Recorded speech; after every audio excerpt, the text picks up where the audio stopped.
Train है अभी। हाँ हाँ बाहर वीडियो बाहर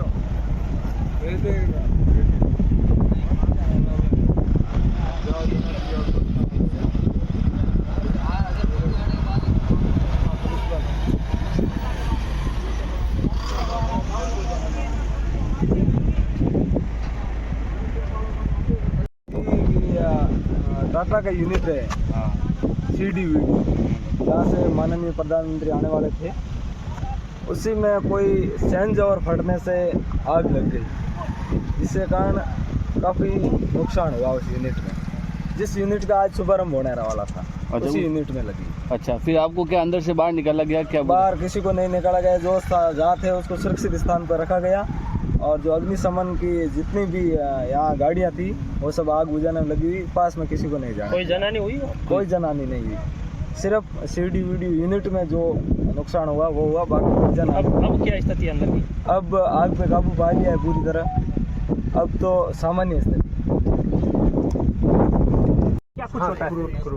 अब देखिए, जो क्रूड की जो मेन यूनिट थी, जिसको CDO यूनिट बोलते हैं, उसी के अंदर आग लगी और हम लोग लगभग जो है तो 500 मीटर के रेंज में थे, तो हम लोग को जो है तो सभी लोग जो है तो साइड कर दिए साहब लोग, तो हम लोग असेंबली पॉइंट पे चले और वहीं पे हम लोग का काउंट हुआ यहाँ कितना आदमी है। फिर जब स्थिति काबू में आ गया उसके बाद अपना अपना सामान लेकर के रख दिए वहाँ से। अच्छा, आग लगी जब पूरा का पूरा धुआं वगैरह आग कैसे आग लगी? कितने मिनट के बाद फायर ब्रिगेड वगैरह पहुँच गई थी? आग तो एकदम तुरंत पहुँच गया। अच्छा, जैसे हल्ला हुआ वैसे फायर ब्रिगेड। इसके अंदर किस घटना के अंदर किसी की जन हानि वगैरह नहीं, ऐसा कोई। और यहाँ पे सब पूरे जितने भी टाटा के इंजीनियर हैं HRL के, वो सब एक्टिव पहले से रहते हैं, या आदमी को भी एक्टिव करके रखते हैं, यहाँ तक कि वो लोग ऊपर चढ़ के जो है तो देखें कि कोई आदमी तो यहाँ नहीं है, सबको चेक करके। कितने घंटे में आग जो जब जहाँ पर आग लगी उस पर क्या उत्पादन होता है, उसका किस चीज़ का कार्य होता है? वो तो क्रूड ऑयल था, वो डीजल पेट्रोल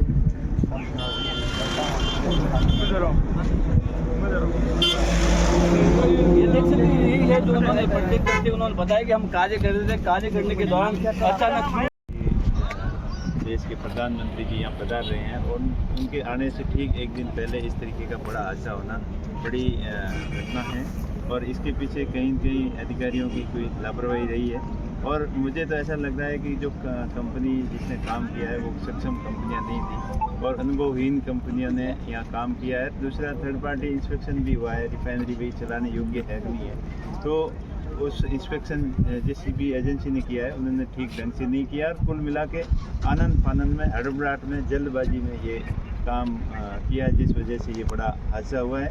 और ये तो गनीमत ये रही कि ये एक दिन पहले हो गया, अगर सेम डे होता, कल प्रधानमंत्री जी अंदर होते, उस समय हादसा होता तो बहुत बड़ी घटना होती कि विश्व के अंदर जो भारत है एक विकसित देश की बढ़ रहा है, और इसी तरीके से इतनी बड़ी सुरक्षा के अंदर चूक और लापरवाही होना पूरे वर्ल्ड के अंदर कम।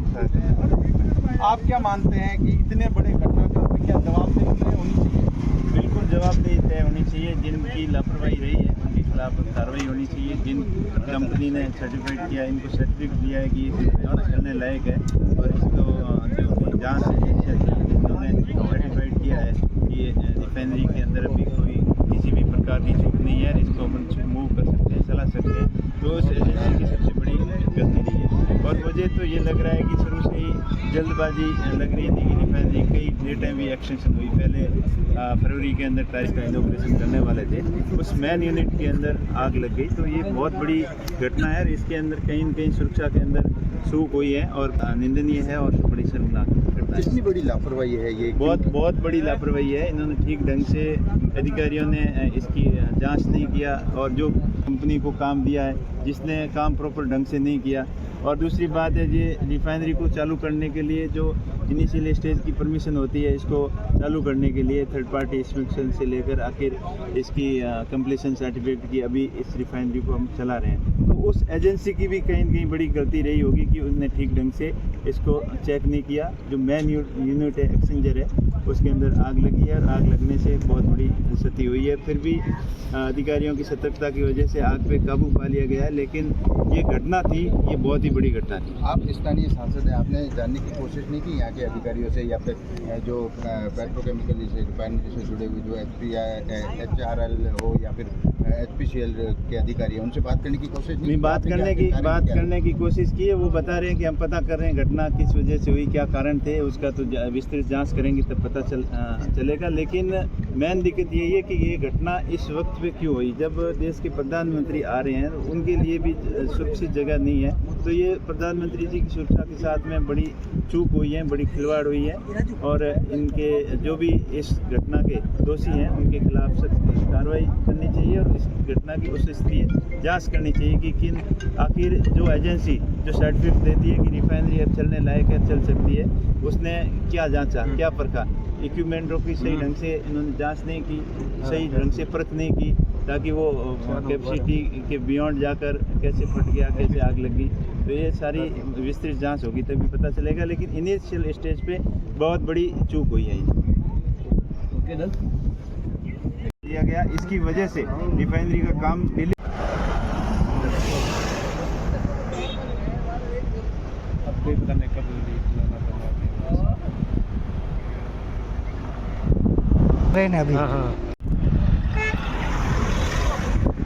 खारवाल मेरा नाम है। पास में जो मंदिर दिख रहा है माँ सांबरा सापुरा का, तो खारवाल जाति से मैं बिलोंग करता हूँ। यहाँ नमक की खाना हुआ करती थी हमारी HPCL की जो रिफाइनरी खड़ी है, यहाँ पे हमारी 198 खाने हैं जो जमीन दोस्त करने के बाद ही HPCL रिफाइनरी खड़ी हुई है। और ये रिफाइनरी 198 2013 में जमीन दोस्त करने के बाद भी आज दिन तक खारवाल समाज को किसी भी सरकार ने, कांग्रेस हो या बीजेपी ने, उस तरह से सूद नहीं ली है कि हमको पूरा मुआवजा मिले। आज दिन तक वो मुआवजा नहीं मिला। यहाँ के HRL से और स्थानीय नेता जितने भी हैं, उन्होंने हमेशा हम लोगों को दरकिनारी रखा है। मेरी माँ सांबरा सापुरा का मंदिर यहाँ पे है जो इतना ऐतिहासिक है। 1971 में जब हिंदुस्तान और पाकिस्तान का युद्ध हुआ तब यहाँ पे बॉम्ब गिरे थे, लेकिन वो सारे जीवित बॉम्ब, एक भी बॉम्ब फटा नहीं, कोई भी जनहानि नहीं हुई। उसके बाद 79 में यहाँ पे बाढ़ आई। बुजुर्ग कहते थे कि यहाँ पे 15 या 20 फुट पानी चल रहा था, लेकिन माँ के आशीर्वाद से एक मवेशी, एक जनहानि नहीं हुई। उसके बाद बहुत सारे चमत्कार हुए, लेकिन ये 2013 में रिफाइनरी आने के बाद हमेशा माँ को, इस औरण को हमेशा अनदेखा किया गया है। न तो कोई CSR फंड इतना बड़ा है, लेकिन आज दिन तक 1 रुपया वहाँ पे नहीं लगा। आज मैं माँ का बारंबार हाथ जोड़कर ऐसा आशीर्वाद चाहता हूँ कि नरेंद्र मोदी जी जो ये कल यहाँ पे आने वाले थे, इतना बड़ा हादसा जो टल चुका, वो माँ का आशीर्वाद ये कि उनकी जान बच गई है। बाकी ये हादसा होता था, आप ये समझ सकते थे कि भारत का भविष्य डूब जाता है। बहुत बड़ी घटना थी ये, और ये कहाँ से चूक हुई वो अभी तक हमें भी नहीं पता, लेकिन माँ के आशीर्वाद से ये हादसा टला है।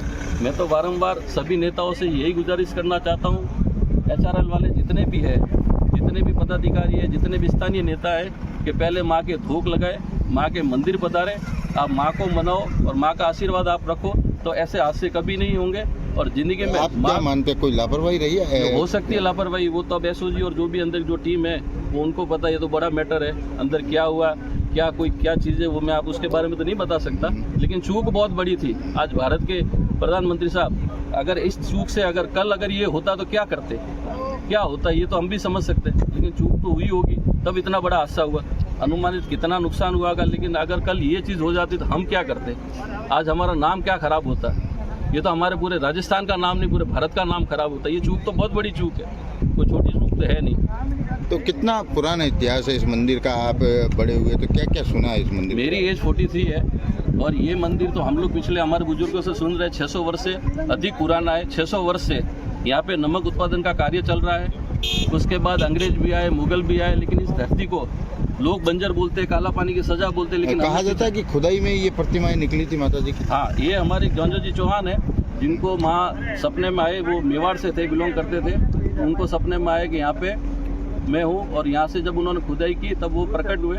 माँ ने आशीर्वाद के रूप में हमको नमक के वरदान दिया, और हमारी ही मालिकानी से यहाँ पे नमक पैदा होता है। बाकी अंग्रेजों ने भी बहुत बार ट्राई कर ली, उसके बाद भारत सरकार ने भी ट्राई करी, वो अभी भी है, आप जाके देख सकते हो, अभी भी नमक नहीं हुआ। लेकिन माँ के नाम से जैसे ही वो खान किया उसमें नमक पैदा हो गया, और अभी भी सिर्फ खारवाल जाति के ही लीज में गवर्नमेंट ने किया होगा किसी रूप से, लेकिन अभी भी खारवाल जाति के पास ही है जो नमक उत्पादन का कार्य कर रही है और अपनी आजीविका चला रही है। लेकिन सरकार ने हमेशा अनदेखा किया है।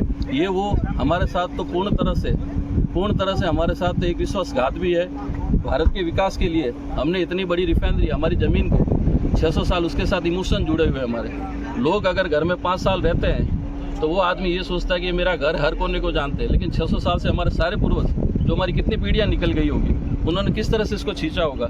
हमारे दादा परदादा यहाँ पैदल घूम रहे। यार भजनलाल जी से मिलने की कोशिश नहीं करी आपने? भजनलाल जी से हमारे इतने ज्ञापन गए हुए हैं, भजनलाल जी से मिलने की काफ़ी बार प्रयास हुआ, लेकिन स्थानीय विधायक जो अरुण जी है उन्होंने प्रयास भी किया, तो कुछ शर्तों पर इस तरह से हमको किया कि जो हमारी ये जो 198 खाने की जो खोदने की जो पैसा है वो पर्याप्त नहीं है, और गवर्नमेंट हमेशा हमको वहीं आके घुमा के लटका देती है। तो कल अमराराम जी जो पूर्व मंत्री है यहाँ के, वो कह रहे थे कि 196 जो खाने हैं, 196 शायद उन्होंने बताया था, हाँ 198 हो सकता है। तो उन्होंने कहा था कि हम मांग करते हैं कि सरकार ये खुदाई करके दे यहाँ के लोगों को, ताकि व्यापार जो भी इनसे छीना गया है तो वो व्यापार इनको वापस जिंदा हो सके। सर 2013 से चल रही है, जब रिफाइनरी लगनी थी तब भी वो गोल मटोड़ आपका काम अभी हो जाएगा। अब 2013 से अब 2026 चल रहा है, आप भी समझ लो कितना समय बीत गया। सरकार खाली यही समझती है, एमएलए आगे मंत्री तक ना जाए, मंत्री आगे सीएम तक ये बात ना पहुंचे सब कुछ यहाँ अच्छा चल रहा है, और सीएम वहाँ पीएम तक नहीं जा रहे भाई मेरे यहाँ पे अच्छा चल रहा है। लेकिन स्थानीय आप भी देख रहे हो कितने खार वाले जिनको यहाँ पे मिला रोजगार।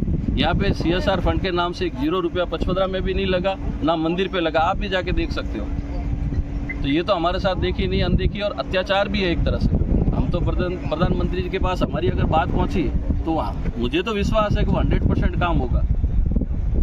जब ये 2013 में डी नोटिफाइड करके हमारा सैलान एरिया ले लिया, तभी भी हमसे पूछा नहीं गया, ना तो हमको कोई नोटिस दिया गया। उसके बाद भी हमारी ये ज़मीन ले ली, उसके बाद भी हम तो भारत के विकास के साथ खड़े हैं कि भाई ये चीज़ लगे तो लाखों लोगों को रोज़गार मिलेगा। आज यहाँ रोज़गार टेक्सटाइल वहाँ पे है, लेकिन उससे पहले भी यहाँ ही रोज़गार था। लोग खार पार कर पाकिस्तान से यहाँ कमाने आते थे, लेकिन आजीविका धीरे धीरे समय बदल रहा है, प्रोडक्शन बदल रहा है, लोगों को फास्ट चाहिए। लेकिन सरकार से हमको ट्रेडिशनल, आज लोग ऑर्गेनिक के लिए कहाँ नहीं करते, घर पे सब्जी उगा रहे हैं।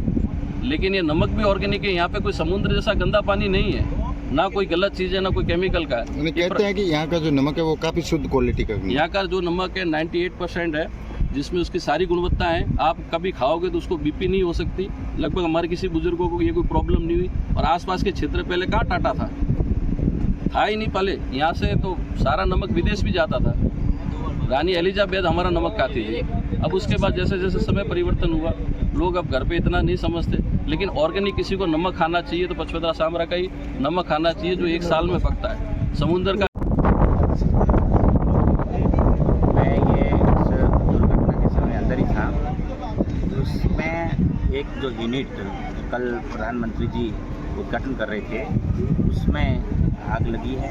ये जो भी हो इसकी जांच तो होगी, और इसको जल्द से जल्द पूरा सेटअप सही करके पूरे जो भी जितने भी फायर ब्रिगेड थी सब ने बुझाने का पूरा प्रयास किया, और उसके बाद में ये सारा कार्यक्रम रद्द हुआ।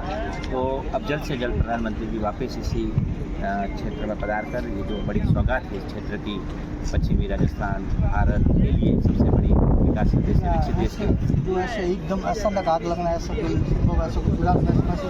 कारण जल्दी था ऐसा? आज लगने के कारणों की जांच होगी, लेकिन वहाँ पे आज कोई नहीं था, ये बहुत बढ़िया रहा। और आग लगने की जो कारण थे वो तो अभी तक सरकारी जो भी जांच अधिकारी होंगे जांच करेंगे। बड़ी दुखदायी घटना है। आप देख रहे हैं नेशनल खबर 9। जो बालोतरा में पीएम मोदी जो आने से पहले की वजह ही, वो आग लगने की वजह जब पीएम मोदी आने कैंसिल हो गया है, और कुछ ही समय में आग लगने की वजह से जो 24 घंटे कहे तो पीएम मोदी आने वाले थे, उससे पहले ही बहुत ही बड़ा हादसा जो निकल चुका है। धन्यवाद। मोदी आवार वास्ते वीआईपी लोगों रे वास्ते वीआईपी कुछ आप देखो वीआईपी बांग्लादेश बनाया और आटा है वीआईपी लोगों रे वास्ते कोने री बोतलों भी वीआईपी राखी लेटे। एक बोतल 220 रुपये री बोतल आपने बताओ, एक बोतल खाली वाटर पानी पीवारी बोतल ये 220 रुपया MRP आप देखो मात्र बकायदा लिखियोड़ा है। आपने जूम करीने मैं बतावा कि एक बोतल 220 रुपया। तो बताओ मैं लोगों रे माते कितो कर्जरो आप देख रहे हैं कि रिफाई ये देखो जूम करीने बतावा अनेक बोतल 220 रुपया MRP है। खाली पानी री बोतल है 222 रुपए की अने 220 रुपया MRP रे हिसाब लोगों रे माते कितरो कर्जो वेला। और आप अंदाजो लगाओ कि करोड़ों रुपयों रो 80 करोड़ देखो आज मोदी जी माते बतावे 80 करोड़। आप देखो तो 80 करोड़ लगे तो मैं मोदी जी तो हांग माते पानी भरियो रो। मैं एक आगर वे जो मोदी जी आना है तो आ जाता तो लाल गर्मी कर जाता तो ओ रिफाइनरी हो तो खर्चो और माते पानी नहीं भरतो। मैं हांग ने पानी भरियो रो माते मैं वो तो टेंट ता पैया हिया तो हांग वापिस ला गया पैया तो मैं पाचा दे कोनी ये हमारे पैया तो पूरा वे गया। जो टेंट लगाया वनो तो खर्चो लग गयो हांग और खर्चो हम गवर्नमेंट तो मोदी जी कोई फर्क पड़ियो हांग गवर्नमेंट तो टैक्स ने एक्स वापिस हांग माते लगाने मोदी जी पाछे जनता रो पयो जनता रे माती जी लगावे वो टैक्स रो पयो बीजो हम करीने इन वास्ते लाखों जोगनो वास्ते खानो बन्यो रो भी देखो हाँ खानो बन्यो रो लाखों जनो रो हाँ खानो रो पैया भी लग गया यहाँ खानो भरियो रो प्लेटो भरियो रो वहाँ टिफिन पैक कर ए जने टिफिन पैक करें ले लेने जावे लोग। आप देखो ये पापड़ है बीजा है सब तरह रा खानो बनी तैयार वे गयो ओटलो। ये देखो कितनी लंबी लंबी 4-5 कटाड़ो रे माते लेनो रे माते यहाँ प्लेटो रे मैं यहाँ खानो पैक करे करे हाँ वो खानो रो पूरो बेस्ट वो हाँ पयो बीजो हाँ पयो लागो वो हाँ मोदी जी रे एक जो खाने लगे हुए हैं अने लापरवाही एक लापरवाही रे कारण हाँ करोड़ों रुपया पब्लिक रे माते हाँ कर्जो कर दियो मोदी जी।